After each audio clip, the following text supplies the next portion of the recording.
इतने सारे गरीब भूखों को शांत करने वाली का आज मन खुद अशांत क्यों है?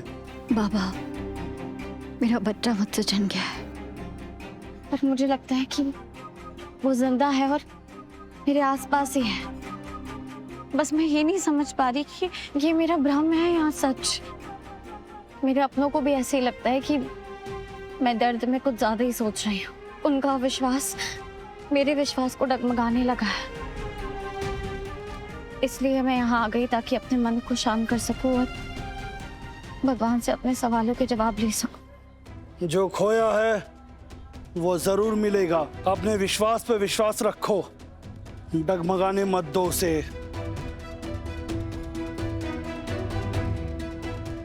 लेकिन बाबा, मेरा बाबा कहाँ गए?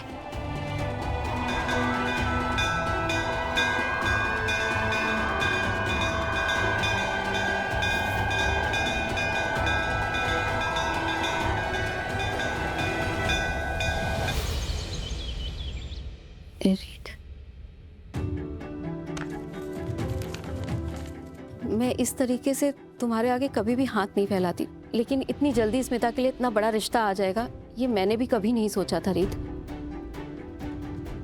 ध्रुव ने तो अपने हाथ खड़े कर दिए, इसके अलावा मेरे पास कोई और चारा नहीं बचा था। स्मिता के साथ जो भी कुछ पहले हुआ है ये तुम अच्छे से समझती हो। इसी वजह से मैं इतने बड़े रिश्ते को कितनी मजबूती के साथ क्यों पकड़ के चल रही हूँ, तुम समझ सकती हो। चाची, क्योंकि ये रिश्ता दिखने में अच्छा लग रहा है, इसका मतलब ये तो नहीं ना कि सच में स्मिता के लिए सही होगा।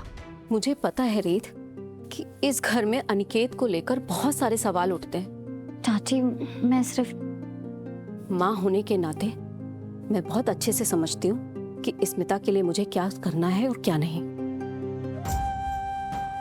तुम मेरी मदद कर सकती हो तो करो, वरना मैं कोई और रास्ता ढूंढ लूंगी। चाची जी, आप ये कैसी बातें कर रही हैं? मैं और रीत है ना, हम सारी शॉपिंग कर लेंगे। हम एक एक चीज ध्यान से देखेंगे, आप बिल्कुल टेंशन मत लीजिए, है ना रीत? हाँ चाची, आप फिक्र मत कीजिए, किसी चीज की कमी नहीं होगी। थैंक यू रीत, थैंक यू। वो लोग शाम को आ रहे हैं, तुम लोग ना बस समय से पहुंच जाना घर।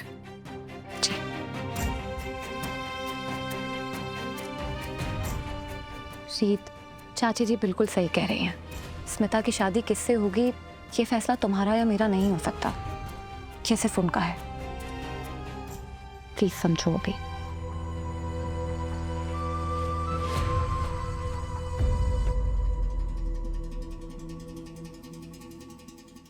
और ये एडॉप्शन के लिए मेरा दिल भी नहीं मानेगा जब तक रियांश का फीवर नहीं उतरता।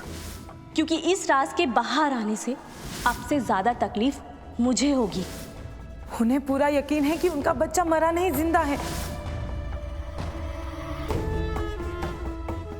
रीत और राघव को पता चल चुका है कि रियांश जिंदा है, लेकिन बिंदिया ने उन्हें नहीं बताया।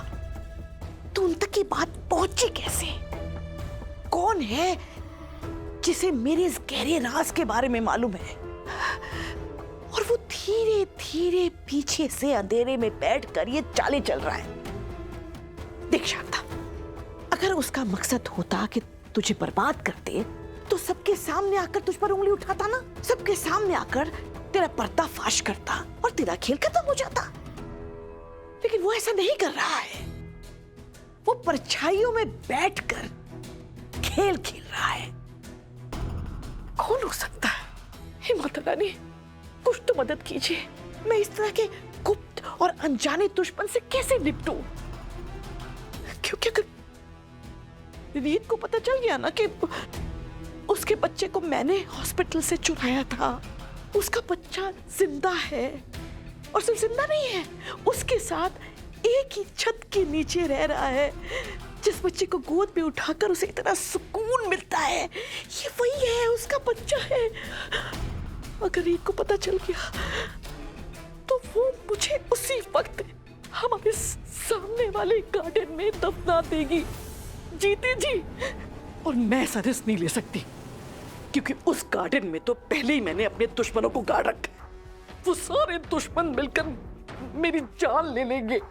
मैं ओह शारदा, किन बातों में फंस गई है तू समझ नहीं रही है तेरे ऊपर इतना बड़ा खतरा मंडरा रहा है।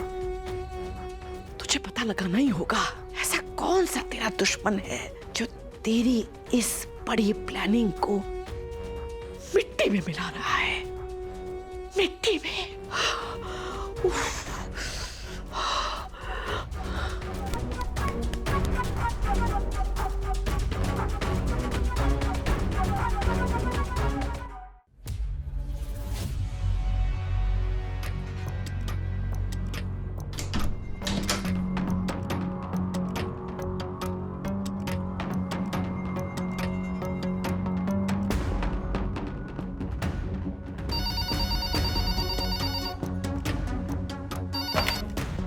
हेलो जी, मुझे रीत जी से बात करनी है इस वक्त, बहुत जरूरी है। हाँ मैं रीत बोल रही हूँ, बोलिए। रीत जी, भगवान का शुक्र है कि आपने फोन उठाया।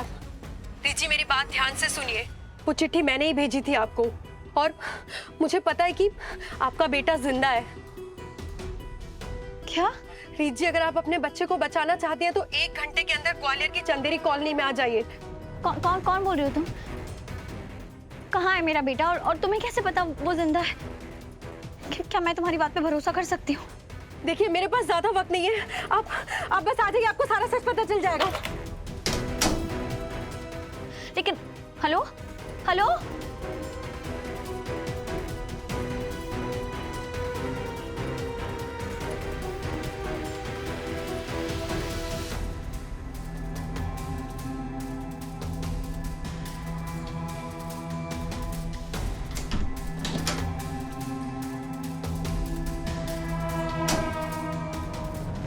कौन थी वो औरत और वो मेरे बच्चे के बारे में कैसे जानती है?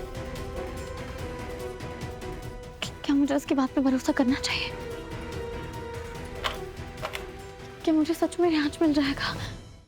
इसका मतलब वो चिट्ठी झूठी नहीं है, वो दोबारा से मुझे कांटेक्ट करिए क्योंकि मेरा बच्चा सच में जिंदा है और शायद वो मुझे वापस भी मिल सकता है। मुझे राघव को बताना होगा। राघव!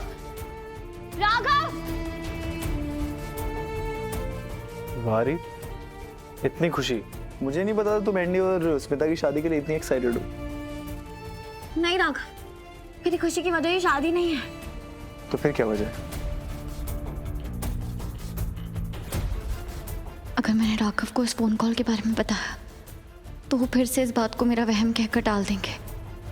वो मुझे उस औरत से मिलने नहीं जाने देंगे। लेकिन ये झूठ नहीं है, मुझे उसकी आवाज में सच्चाई महसूस हो रही थी। मुझे अपने बच्चे को ढूंढने अकेले जाना होगा।